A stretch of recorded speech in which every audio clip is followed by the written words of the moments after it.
हाय दोस्तों। इस वीडियो में हम यूपीएसआई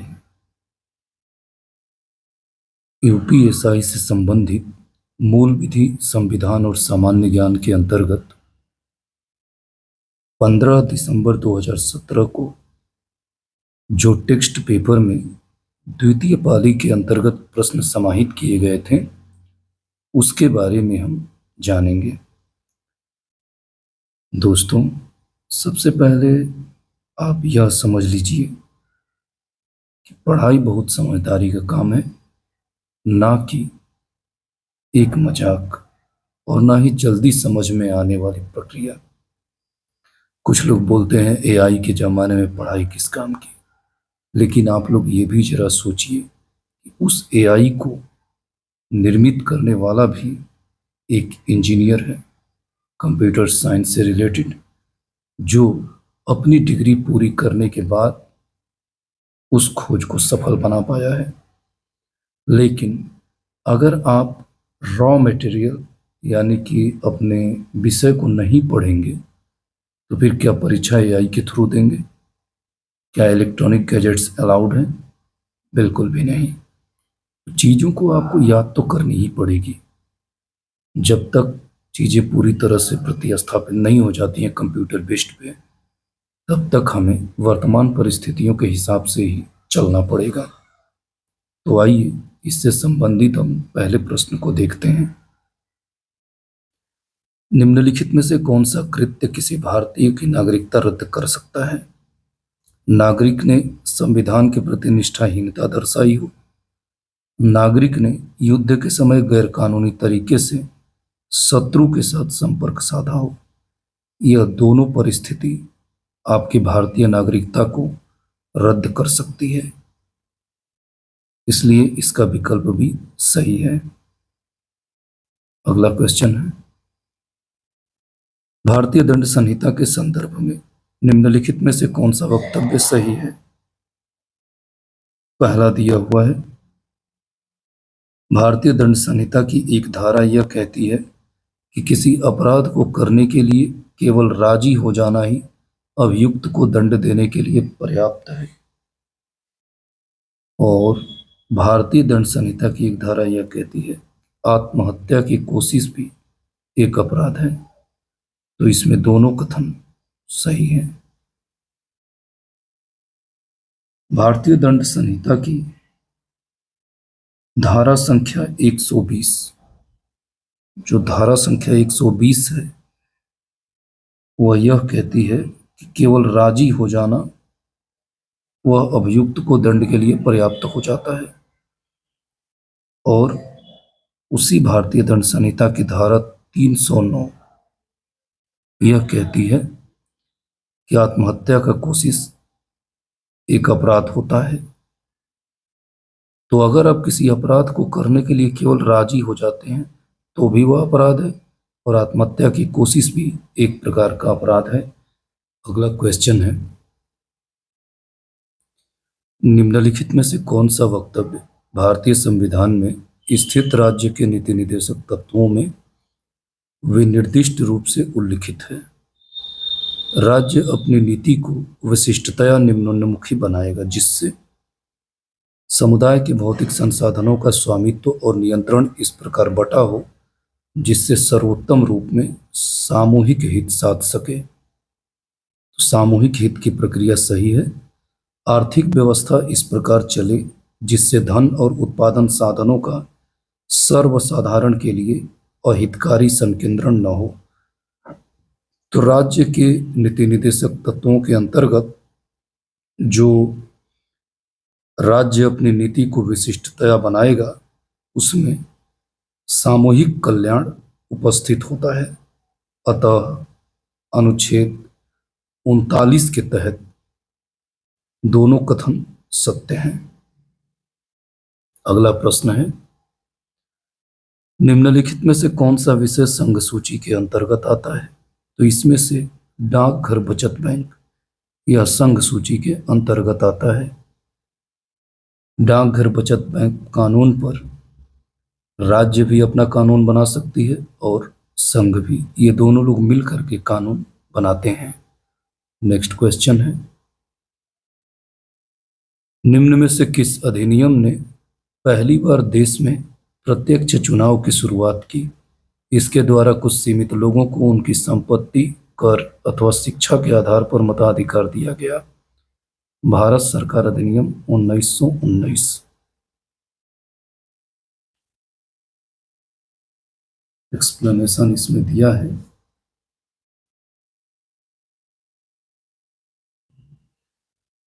कि भारत सरकार अधिनियम 1919 द्वारा पहली बार देश में प्रत्यक्ष चुनाव की शुरुआत हुई।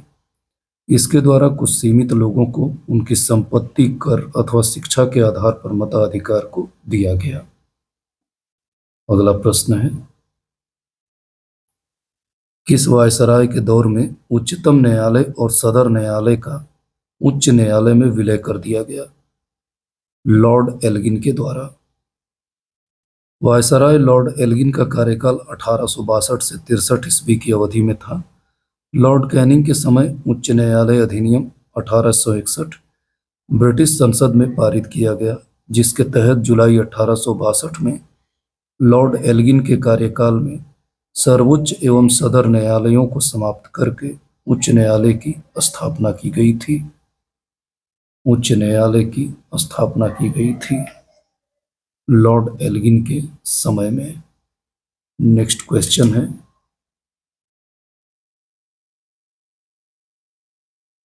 अगला प्रश्न है, सूचना अधिकार अधिनियम के तहत एक प्राधिकृत निकाय के रूप में किसकी स्थापना की गई थी? इसका काम उन लोगों की शिकायतों के आधार पर कार्रवाई करना है जो किसी लोक सूचना अधिकारी के पास अपनी सूचना प्रार्थना जमा नहीं कर पाए हैं। केंद्रीय सूचना आयोग। केंद्रीय सूचना आयोग जो सूचना अधिकार अधिनियम के तहत एक प्राधिकृत निकाय के रूप में केंद्रीय सूचना आयोग की स्थापना की गई थी। इसका काम उन लोगों की शिकायतों के आधार पर कार्रवाई करना है जो किसी लोक सूचना अधिकारी के पास अपनी सूचना प्रार्थना जमा नहीं कर पाए हैं। अगला क्वेश्चन है, क्वेश्चन ये है कि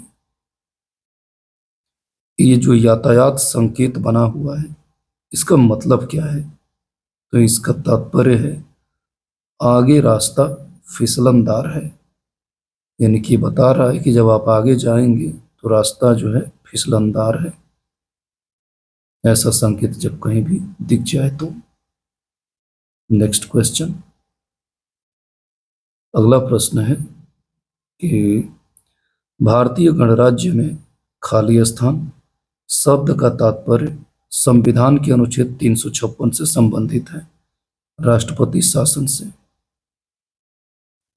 अनुच्छेद 356 का संबंध राष्ट्रपति शासन से है। भारतीय गणराज्य में राष्ट्रपति शासन शब्द का तात्पर्य संविधान के अनुच्छेद 356 से है। नेक्स्ट क्वेश्चन, राष्ट्रपति शासनाधीन राज्य का बजट किसके समक्ष प्रस्तुत किया जाता है? लोकसभा के समक्ष। किसी राज्य में जब राष्ट्रपति शासन लागू रहता है तो उस राज्य का बजट लोकसभा में प्रस्तुत किया जाता है। अगला प्रश्न है, निम्न में से कौन सा विदेशी निवेशकों द्वारा प्रत्यक्ष विदेशी निवेश निधि के संबंध में नीति बनाने के लिए एक स्रोत नहीं है? पहला दिया है कि निर्यात के कारण विदेशी संस्था द्वारा प्राप्त की जाने वाली विदेशी मुद्राएं का पूंजीकरण, तो इस पर प्रत्यक्ष विदेशी निवेश नीति के संबंध में नीति बनाई जाती है। वाणिज्यिक बैंकों के माध्यम से विदेशी मुद्रा के आगमन पर भी नीति बनाई जा सकती है और किसी अधिकृत विक्रेता से तटवर्ती क्षेत्रों में विदेशी मुद्रा को खरीदना, इस पर भी नीति बनाई गई है। जबकि भारतीय संस्था के शेयरों का विदेशी संस्था के शेयरों से बदलना, इस पर जो है नीति नहीं बनी है। नेक्स्ट, योजना आयोग के अंतिम उपाध्यक्ष कौन थे? मोंटेक सिंह अहलूवालिया। योजना आयोग के अंतिम उपाध्यक्ष मोंटेक सिंह अहलूवालिया थे। 6 जुलाई 2004 से 26 मई 2014 तक वह आयोग के उपाध्यक्ष थे। योजना आयोग के स्थान पर 1 जनवरी 2015 से नीति आयोग का गठन किया गया है। यानी कि योजना आयोग को बदल करके नीति आयोग कब से 1 जनवरी 2015 से कर दिया गया। और नीति आयोग का जो अध्यक्ष होता है वह प्रधानमंत्री होता है। नेक्स्ट क्वेश्चन दिया है कि निम्न में से वह सुविधाएं या लाभ कौन से हैं जो नियोक्ता द्वारा कर्मचारियों को वेतन के अलावा नगद अथवा सेवाओं के रूप में दिया जाता है। उदाहरण के लिए मुफ्त भोजन, गाड़ी और ड्राइवर, आधिकारिक कार्य हेतु लैपटॉप इत्यादि। तो इसे अनुलाभ कहते हैं। अनुलाभ के द्वारा कर्मचारियों को मुफ्त भोजन, गाड़ी, ड्राइवर और आधिकारिक कार्य हेतु लैपटॉप दिया जाता है। नेक्स्ट क्वेश्चन, किस न्यायिक मामले में उच्चतम न्यायालय ने यह कहा कि सत्ताधारी दलों को सरकार द्वारा प्रायोजित विज्ञापनों में राजनैतिक नेताओं तथा विशिष्ट व्यक्तियों की तस्वीरों का इस्तेमाल नहीं करना चाहिए? यह कॉमन कॉज बनाम भारत संघ, कॉमन कॉज बनाम भारत संघ। इस मामले में क्या कहा कि वर्ष 2015 में कॉमन कॉज बनाम भारत संघ के मामले में उच्चतम न्यायालय ने यह निर्धारित किया कि सत्ताधारी दलों को सरकार द्वारा प्रायोजित विज्ञापनों में राजनैतिक नेताओं तथा विशिष्ट व्यक्तियों की तस्वीरों का इस्तेमाल नहीं करना चाहिए। ये सबसे ज़्यादा यही तो होता है। तो क्या सारी चीज़ें कागजी प्रक्रिया में ही हैं? खैर, इसको परीक्षा के दृष्टिकोण से केवल आप पढ़िए, जानकारी तो हो जाएगी।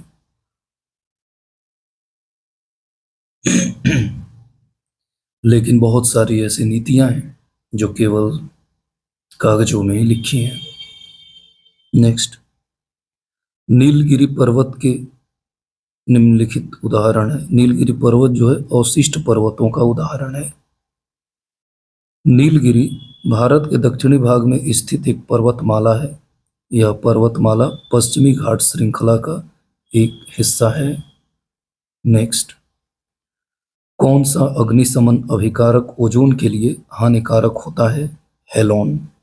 जो हेलोन होता है वह अग्निशमन अभिकारक ओजोन के लिए हानिकारक होता है। हेलोन अग्निशमन अभिकारक ओजोन के लिए हानिकारक होता है। CFC, CFC का मतलब होता है क्लोरोफ्लोरोकार्बन, भी ओजोन के लिए हानिकारक होती है, लेकिन ये अग्निशमन अभिकारक नहीं है। नेक्स्ट, अगले प्रश्न के अंतर्गत जो 17वें नंबर का प्रश्न है उसे त्रुटिपूर्ण बता करके उत्तर प्रदेश पुलिस भर्ती एवं प्रोन्नति बोर्ड द्वारा हटा दिया गया है। नेक्स्ट क्वेश्चन है, निम्नलिखित में से सस्ती मुद्रा नीति का तात्पर्य क्या है?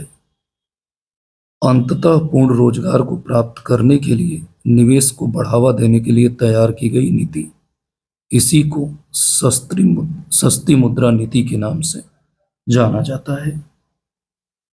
अगला क्वेश्चन, निम्न में एक संस्था है जो खुफिया ब्यूरो अनुसंधान एवं विश्लेषण स्कंद रॉ, सेना, नौसेना एवं हवाई आसूचना के निदेशालयों से प्राप्त खुफिया जानकारी का विश्लेषण करती है। तो उसका नाम है संयुक्त आसूचना समिति, JIC। JIC एक संस्था है। इसमें बताया गया है व्याख्या में कि JIC एक संस्था है जो खुफिया ब्यूरो अनुसंधान एवं विश्लेषण स्कंद यानी कि रॉ, सेना, नौसेना एवं हवाई आसूचना के निदेशालयों से प्राप्त खुफिया जानकारी का विश्लेषण करती है। नेक्स्ट क्वेश्चन, कौन सा स्लोगन हरियाणा सरकार द्वारा शुरू की गई एक नगद अंतरण योजना थी जिसका उद्देश्य था 18 वर्ष से कम आयु की बच्चियों की शादी को टालना?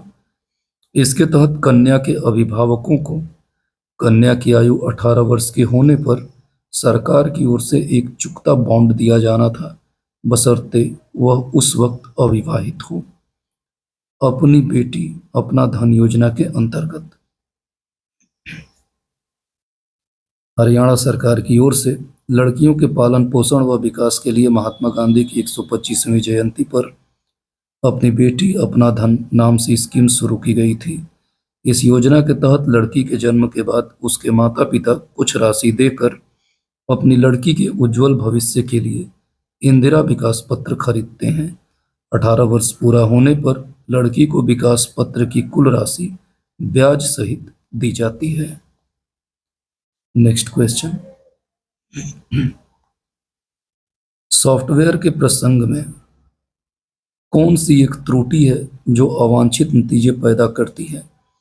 ये सारी त्रुटियां सामान्य व्यक्तियों द्वारा की गई गलतियां हैं और प्रायः प्रोग्राम के स्रोत कोड में रहती हैं।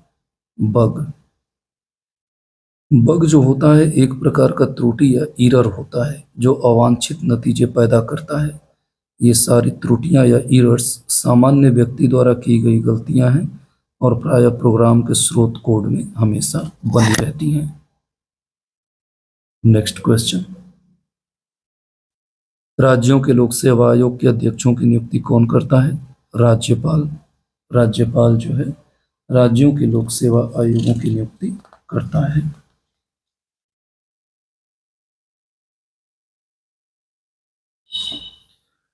भारतीय संविधान के अनुच्छेद 316 के अनुसार राज्य लोक सेवा आयोग के अध्यक्ष एवं सदस्यों की नियुक्ति राज्यपाल द्वारा की जाती है। नेक्स्ट क्वेश्चन, भारतीय संविधान में इस समय कितनी अनुसूचियां हैं? कुल मिलाकर के 12 अनुसूची। जब मूल संविधान बनाया गया था तो उस टाइम 8 अनुसूचियां थीं। तो भारतीय संविधान के वर्तमान समय में 12 अनुसूचियां थी, संविधान के निर्माण 8 अनुसूचियां थी। नेक्स्ट क्वेश्चन, निम्न में से एक प्रकार की कौन सी कृषि व्यवस्था है जिसमें भूमि का मालिक एक किराएदार को अपने हिस्से की भूमि पर पैदावार के एक हिस्से के बदले में अपनी भूमि का उपयोग करने देता है? इसे शेयर क्रॉपिंग कहते हैं। शेयर क्रॉपिंग मतलब रेहन पे खेत लेकर के लोग बोते हैं और उसका कुछ हिस्सा उस जमीन के मालिक को देते हैं और इसके बदले जमीन का मालिक अपनी भूमि का उपयोग करने देता है। नेक्स्ट क्वेश्चन, कान्यकुब्ज किस भारतीय शहर का प्राचीन नाम है? कन्नौज का। अगला प्रश्न है, प्रत्यक्ष धारा की आवृत्ति क्या होती है? 0 हर्ट्ज। प्रत्यक्ष धारा यानी कि डायरेक्ट करंट की जो आवृत्ति होती है वह 0 हर्ट्ज की होती है। नेक्स्ट क्वेश्चन है, वर्ष 2016 में किस देश ने 53 सदस्यों वाले राष्ट्रों के राष्ट्रमंडल से अलग होने का निर्णय लिया था? मालदीव ने। नेक्स्ट, कृषि क्षेत्र में गोल क्रांति का संबंध किससे है? तो आलू से। गोल क्रांति का संबंध आलू से माना जाता है। कृषि क्षेत्र में गोल क्रांति का संबंध आलू से है। इस क्रांति के द्वारा आलू के उत्पादन में काफी वृद्धि हुई थी। नेक्स्ट, बुशमैन जनजातियां किस क्षेत्र के आसपास घूमती हैं? कालाहारी मरुस्थल के आसपास। कालाहारी विश्व का एक विशाल मरुस्थल है। कालाहारी मरुस्थल का क्षेत्र दक्षिणवर्ती अफ्रीका के बोत्सवाना, नामीबिया तथा दक्षिण अफ्रीका देशों की सीमा में फैला है। यहाँ रहने वाली जनजातियों को बुशमैन कहा जाता है। अगला प्रश्न है, श्वसन के दौरान मनुष्य के द्वारा छोड़ी जाने वाली सांस में कार्बन डाइऑक्साइड का प्रतिशत लगभग क्या होता है? यह 4% होता है। श्वसन के दौरान मनुष्य के द्वारा छोड़ी जाने वाली सांस में लगभग 4.4% कार्बन डाइऑक्साइड होती है, जबकि श्वसन के दौरान मनुष्य द्वारा ग्रहण की जाने वाली सांस में कार्बन डाइऑक्साइड का प्रतिशत लगभग 0.04 होता है। तो इसका निकटतम उत्तर 4% है। नेक्स्ट क्वेश्चन, निम्नलिखित में से 3 प्रशासनिक सेवा अधिकारियों का पद समान दर्जे का है, उसे चुने जो दूसरों के दर्जे के बराबर नहीं है। मंत्रिमंडल सचिव। बाकी प्रधान मुख्य वन रक्षक, पुलिस महानिदेशक, खुफिया ब्यूरो निदेशक और भारत सरकार के अपर सचिव या राज्य सरकार के अपर मुख्य सचिव, इन तीनों का जो है 1, 2, 3 ए, बी और डी, इन तीनों के पद और समान दर्जे एक ही समान दर्जे के हैं। इसमें बता रहा है कि प्रधान मुख्य वन रक्षक, पुलिस महानिदेशक, खुफिया ब्यूरो निदेशक तथा भारत सरकार के अपर सचिव या राज्य सरकार के अपर मुख्य सचिव प्रशासनिक सेवा अधिकारियों के समान दर्जे का है, जबकि मंत्रिमंडल सचिव अन्य दर्जे का पद है जो सभी पदों से ऊपर के दर्जे का है। नेक्स्ट क्वेश्चन, कौन भारत के नियंत्रक और महालेखा परीक्षक की नियुक्ति करते हैं? तो राष्ट्रपति। राष्ट्रपति भारत के नियंत्रक और महालेखा परीक्षक की नियुक्ति करते हैं। भारतीय संविधान के अनुच्छेद 148 के अनुसार राष्ट्रपति भारत के नियंत्रक एवं महालेखा परीक्षक की नियुक्ति करते हैं। नेक्स्ट, सर्वर जो इंटरनेट प्रोटोकॉल एड्रेस, जिसे आईपी एड्रेस के नाम से जानते हैं, को डोमेन नामों में बदलता है, वह उसे क्या कहा जाता है? डोमेन नेम सिस्टम, यानी कि DNS। इसको बोलते हैं डोमेन नेम सिस्टम। यह एक प्रकार का सर्वर होता है जो आईपी एड्रेस को डोमेन में बदलता है।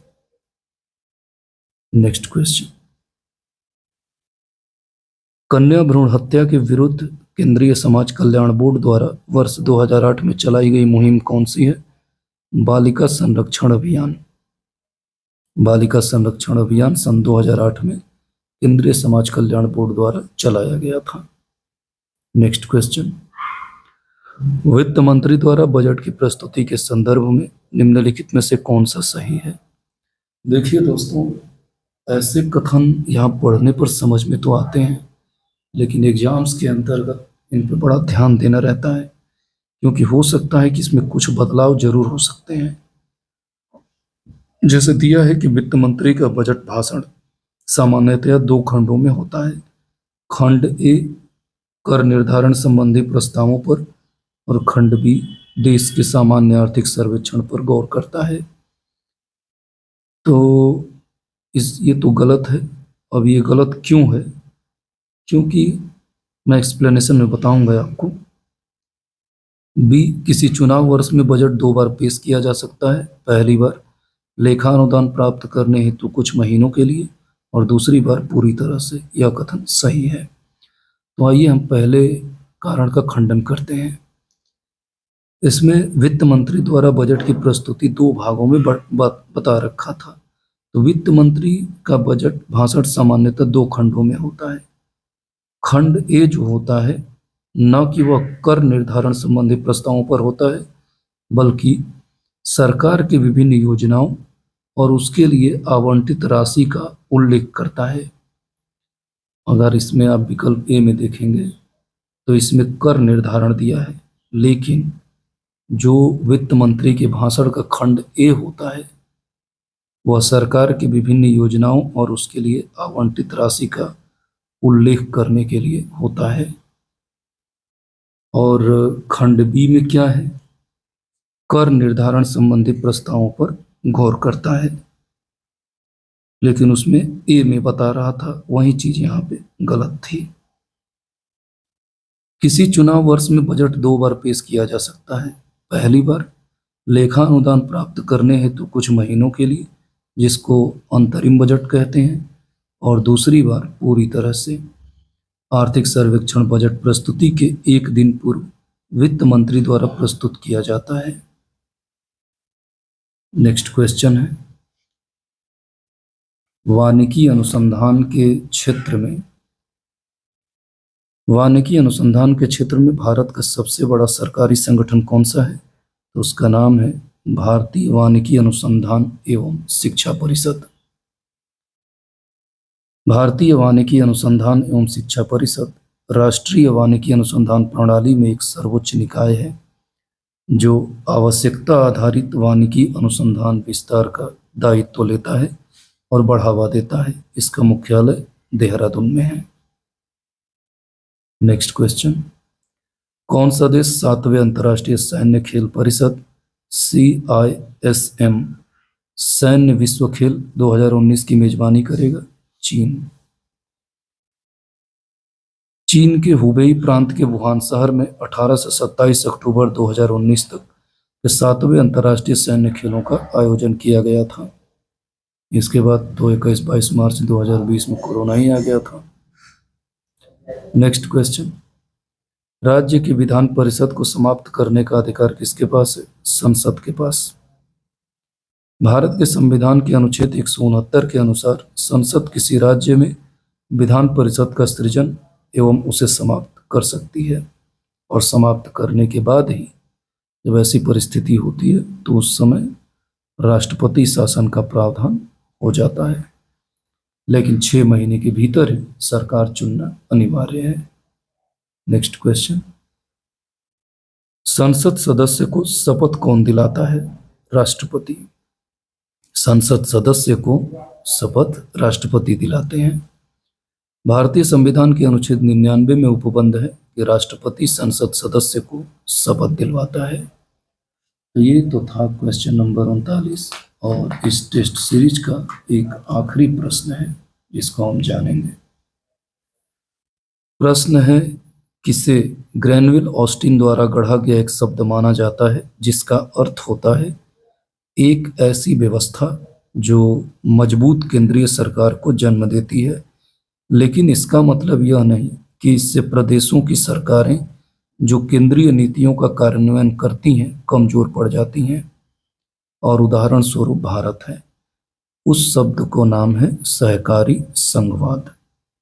सहकारी संघवाद ग्रैनविल ऑस्टिन द्वारा गढ़ा गया एक शब्द है जिसका अर्थ है एक ऐसी व्यवस्था जो मजबूत केंद्रीय सरकार को जन्म देती है, लेकिन इसका मतलब ये नहीं है कि प्रदेश सरकार जो केंद्रीय नीति का कार्यान्वयन करती है कमजोर पड़ जाती है, और उदाहरण के तौर पर हमारे प्यारे भारत का उल्लेख है। तो इस तरह से हमारा 15 दिसंबर 2017 के अंतर्गत जो UPSI का एग्ज़ाम हुआ था उससे संबंधित यह टेस्ट सीरीज कंप्लीट होती है।